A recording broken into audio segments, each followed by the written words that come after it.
Hello, ENMU Music Nation. I hope you're all doing well today.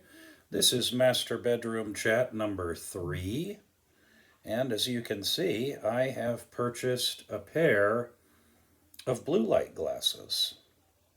I can't believe the difference that these have made in my life. Staring at a screen all day was giving me headaches. I get these. Not only do the headaches subside, but I look like former Ohio State President G. Gordon Gee. Really spectacular the difference that these can make. If you don't have a pair and you've been experiencing headaches, I recommend that you log on to Amazon. Apparently, these are essential items because they came almost the next day. And I must say, they're quite stylish. The students that I've taught while wearing these glasses have taken everything that I've said much more seriously than they have in the past. So check out some blue light glasses available at Amazon.com. You'll see over my shoulder here is my Princess, the Besson 967 Sovereign Euphonium, and I think it's really important to remain connected to music through your primary instrument or voice. That really has helped me maintain a positive attitude throughout this containment period, which seems like it's in about year 13 at this point. I will also say that today I was working on a Bordoni vocalise that I haven't played before, and well, it was making me scream at the same Besson Sovereign 967. So with persistence, you can overcome. Sound like $1,000,000 on that vocalise now, and it took only a little time and thought. What I wanted to share with you today was a bit of inspiration that we gathered with our teaching secondary school music students on Tuesday when we were blessed to be Zoom bombed by Dr. Deborah Confredo, who is a professor of music and education and the coordinator of graduate online study at Temple University in Philadelphia. You know that she is the director of online graduate study because she currently resides in Louisiana. She hasn't set foot on the Temple campus in several months at this point. So there were many things that she shared with us about the coronavirus epidemic and how we might come out of this on the other side, which has been a primary concern of mine. I know yours too. We all want to return to what we were doing before. And she said to rest assured that that will, in fact, happen. I really like the way that she described our current situation.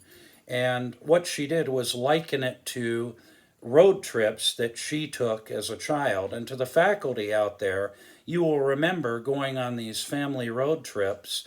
And if your parents were members of AAA, they probably went down to the local office and got the triptych, which took you from point to point on your trip and also outlined to you interesting things you could see along the way. I think this is probably what led to the explosion of popularity of the world's largest ball of twine and the world famous Allsup's burrito.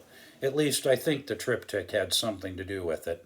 So she likened our current situation to being trapped in a traffic jam somewhere. And we have a few things that we could choose to do. We could choose to sit in the traffic jam and become very angry. We could be creative in what we were doing inside the car as we sat in the traffic jam. One of our brilliant students mentioned perhaps probably creating a game to play with each other to wait out that traffic jam. Or as she said, we could take the detour. And she stated that we're currently on a detour. And detours are not always bad. We're eventually going to get to our destination.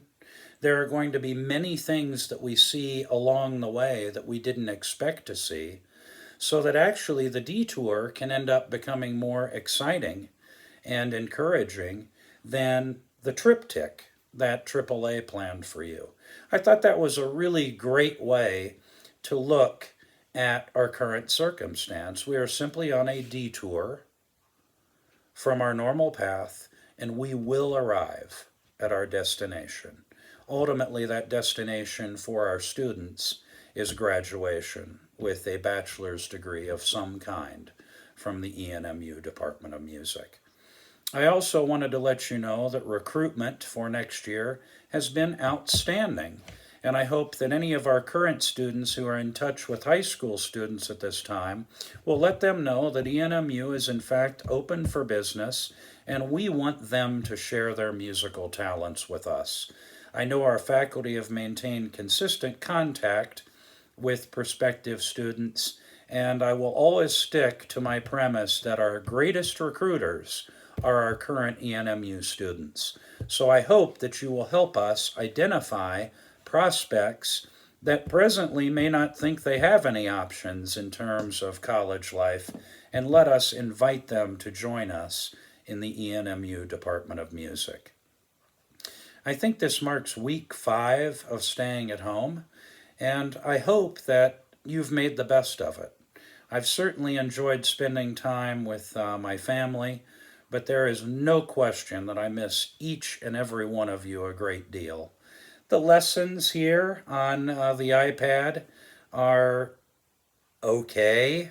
I mean, I don't want to give them A plus ratings, and I certainly don't want them to be as effective as face-to-face instruction, because that's what we wish to return to. But it certainly is uplifting each week to see those young, smiling, shiny faces. And I hope that you will continue to do your best to keep yourself in a positive mental state and as engaged in the music making process as possible. I hope you found some inspiration in this message. If you need anything from me, please feel free to email me or call. I've been speaking on the phone more. I actually forgot that my phone had a mic since I use email and text message so often, and it's nice to hear people's voices, to hear what they're going through, to understand that everyone can be very innovative on their own. And gosh, aren't we blessed to be fine artists and naturally creative people? We're going to make it through this, and life on the other side, I think, is going to be even filled with more love and passion than we've known in the past. So please, feel free to call me if you need to, 575 749 2240. I hope you all have a wonderful weekend. Go Hounds!